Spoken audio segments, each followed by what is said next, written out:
All right, gentlemen of the Corridor Men's Group, welcome. Today, we are diving deep into the work of Dr. Robert Glover. We're going to tackle a core challenge that, let's be honest, a lot of us face. We'll be looking at his principles for totally transforming how we approach women, dating, and relationships. Really, moving from a place of frustration to a place of freedom. So let's get into it. So let's just start with this question because it really gets right to the heart of it. In the whole modern dating scene, it's so easy to feel like you're caught in this game where you don't even know the rules, a game that's actually playing you. And that feeling of not being in control, it leads to a very specific kind of pressure. Does this hit home for anyone? That feeling, that lust of the result, that intense, almost manic energy that's just laser focused on the close? Well, Dr. Glover argues this obsession isn't just random. It's actually rooted in one single, powerful psychological trap that drives pretty much all our anxiety in this area. And here it is. This is the name for that trap: attachment to outcome. It's the moment we chain our emotional well-being to a specific result. You know, when we need her to say yes, when we need that date to go perfectly. This right here, this is the mechanism that sets us up for failure and a ton of frustration.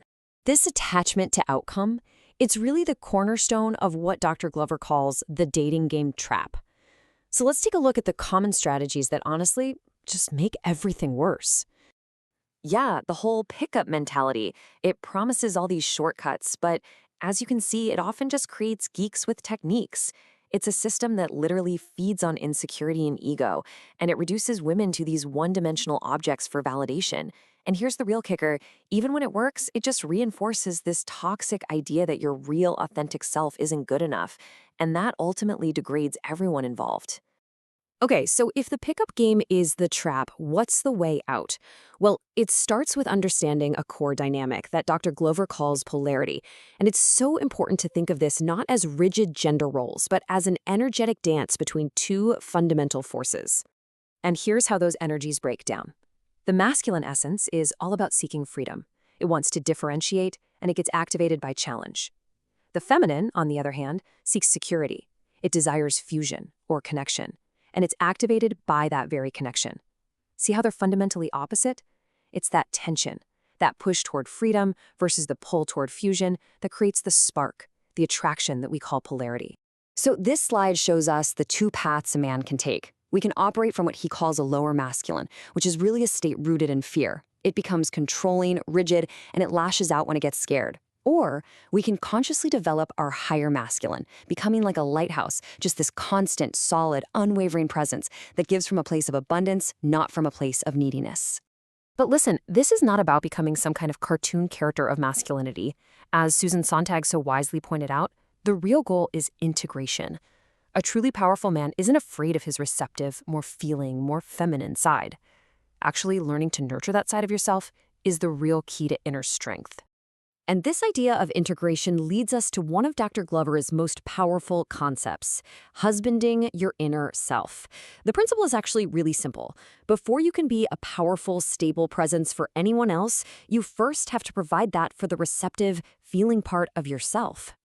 Now, Dr. Glover uses let's say, a provocative phrase for this neglected part of ourselves. He calls it our inner bitch. So how do you know when it needs some attention, some TLC? Well, the warning signs are usually screamingly obvious. When we neglect our own needs, it just shows up everywhere, right? Addictive behaviors, people-pleasing, fixing, feeling totally drained and resentful, or just being super easily triggered by criticism. This isn't a sign of weakness. It's a signal. It's a signal that your own inner feminine feels cheated because you're putting everyone else first. So the solution is a conscious practice. It starts with just slowing down. You have to turn off that constant problem-solving doer mind. Then you actively introduce pleasure. And this is as simple as connecting to the world through your senses.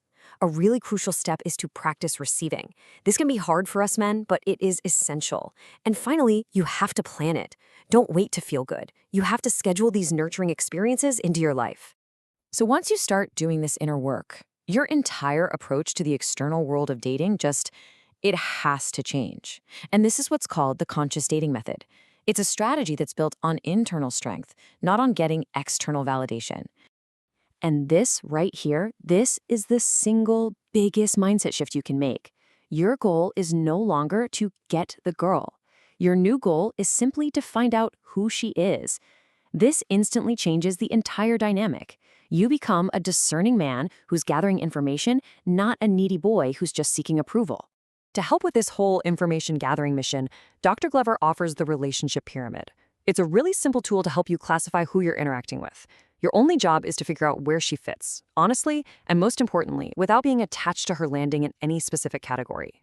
The rules for this are simple, but they are so powerful. First, go as slowly as you can to find out as quickly as you can. Know your own non-negotiables. You have to know what you're looking for. Then, test for real compatibility, not just chemistry. And this last one is huge.